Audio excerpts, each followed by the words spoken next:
चिखलदरा तालुक्यातील शासकीय कन्या आश्रम शाळेतील विद्यार्थिनींना घेऊन जाणाऱ्या बसचा घाटातच गिअर तुटल्याने चालू बस काही मीटर अंतर कापून मागे गेली, परंतु ती शेतातील झुडपात अडकल्याने मोठा अनर्थ टळला। दरम्यान दोन मुलींनी बसमधून उड्या घेतल्याने त्या किरकोळ जखमी झाल्याची घटना घडली। परतवाडा आगारातून मानव विकास या योजनेची बस परतवाडावरून परसापूर, बोराडा, मोरगड, टेंभुर्णीसोंडा, जामली, वस्तापूर, देवगाव व परतवाडा असा रोज सकाळी शाळा सुरू होण्यापूर्वी व शाळा संपल्यावर विद्यार्थ्यांना घेऊन प्रवास करते। परंतु आज टेंभुर्णीसोंडावरून जामलीकडे शाळेतील 50 विद्यार्थ्यांना घेऊन येत असताना बसचा घाटातच गिअर तुटला, त्यामुळे ही बस 200 मीटर मागे गेली। यात काहींनी मुलींना बसमधून उड्या टाकायला सांगितले व 2 मुलींनी चालत्या बसमधून उड्या टाकल्या।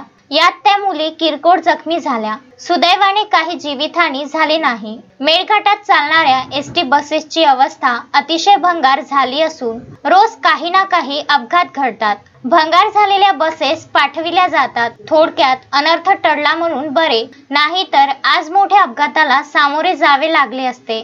आम्ही दररोज या गाडीने शाळेत जाण्यासाठी व येण्यासाठी प्रवास करीत असतो। गाडी घाटात फेल झाली व मागे आली आणि शेतात शिरली म्हणून बरे, नाहीतर आज मोठा अनर्थ झाला असता, असे वैशाली खडके या विद्यार्थिनीने सांगितले। मारुती पाटणकर, विदर्भ न्यूज, चिखलदरा।